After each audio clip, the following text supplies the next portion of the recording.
So you guys, roller coasters, how do they always start off usually? We're going slowly up, up, up, and you guys hear the motor really working, don't you? Chugging you up, pulling you up. Where is usually the highest point of any roller coaster? Right before you drop. Right before you do that first drop. So, when we're doing our initial ascent, and it's working, it's working, it's working, this is actually kind of lame. What kind of drop is that, right? I don't know why I picked that one. All right, you go up, you go up, you go up, and then it does what to you? Because they're building suspense. They hold you for a second to think, why did I do this? But it's too late. Now, what energy have you built up all the way up at the top? Potential energy. And right now, kinetic energy, if you're just sitting there, is what? 0, right? No kinetic energy. Now then, what do they do to you? They let you drop. So what happens to the amount of potential energy that you have as you drop?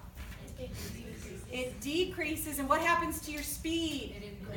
It increases because your kinetic energy is going up. All right. Now, do you guys know that they can't just like make up any random design to a roller coaster? The physics has to work. They have to make sure that you build enough speed up at the bottom of that one so that either you can make it up another hill. Because you guys notice when you go up the other hill, do you guys usually hear the motor pulling you again? No. Not usually. Usually after that initial ascent, you're just going, right? So they have to make sure that you have enough potential energy at the top so that you have enough energy then to get through all the loop-de-loops and everything after that. Okay?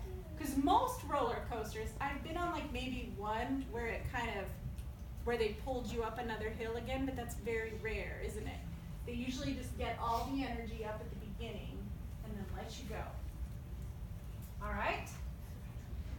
And that's all I really have to say about roller coasters. What questions do you guys have about any of these rides? Yeah? Oh, okay. So they actually, it's typically engineers, right? But did you guys know, so online, I was playing around with it, you guys can find roller coaster simulators online, and you can design your own, right? And then they test it for you, and they tell you if it worked or not. Yeah, because if you make the first hill too short or something, and then it'll tell you your roller coaster stopped at this point. So they actually have to do all of these simulators and stuff. But it's usually engineers who design them. I would say mechanical engineers. Typically mechanical.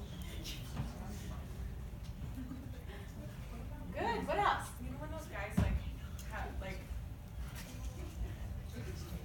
I don't know how to explain it. There's like this big metal cage, and then these guys drive motorcycles in them. Have you ever seen that? In movies and stuff, Yeah. where it's like a circular cage and they drive like a motorcycle. Yeah. Oh, on the yes. side. Okay, so can I answer this one really quick? Oh, and they don't fall Yeah. when they're at the top, when they're upside Yeah, down. You mean? yeah. All right, so let's talk about that because that totally has to do with. You guys all know what she's talking about. You guys won't get to do this, I don't assume. But they put people in a metal cage with the motorcycle. Okay, so let's think about this. Can they be going really slow and do that trick? No, right? So what do they do to gain speed initially? You guys see that they do.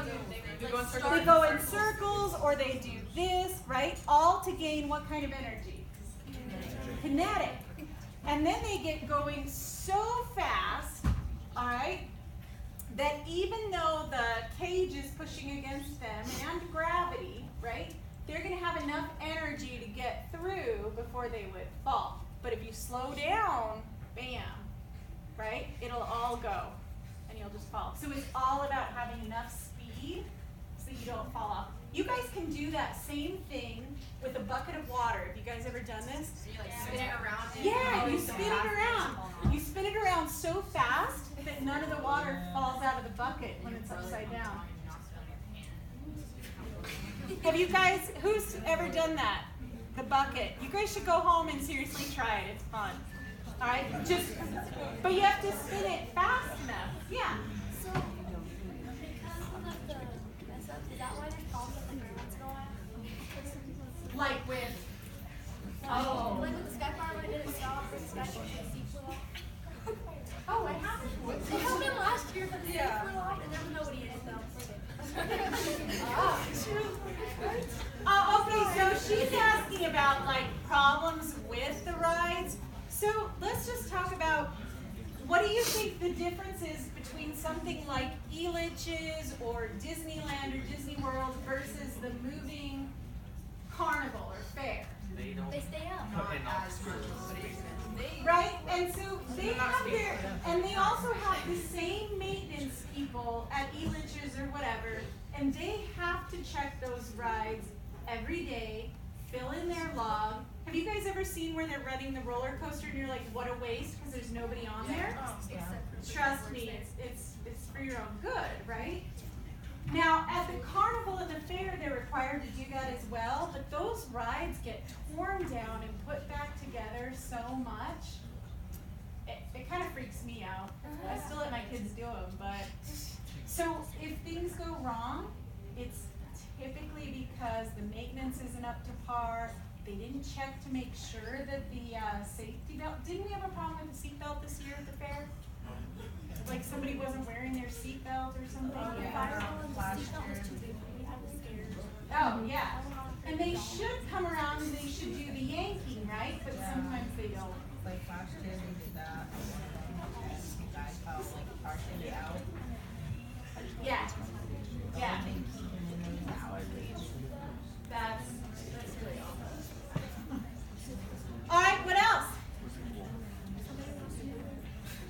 I always feel like when I'm like starting hard, like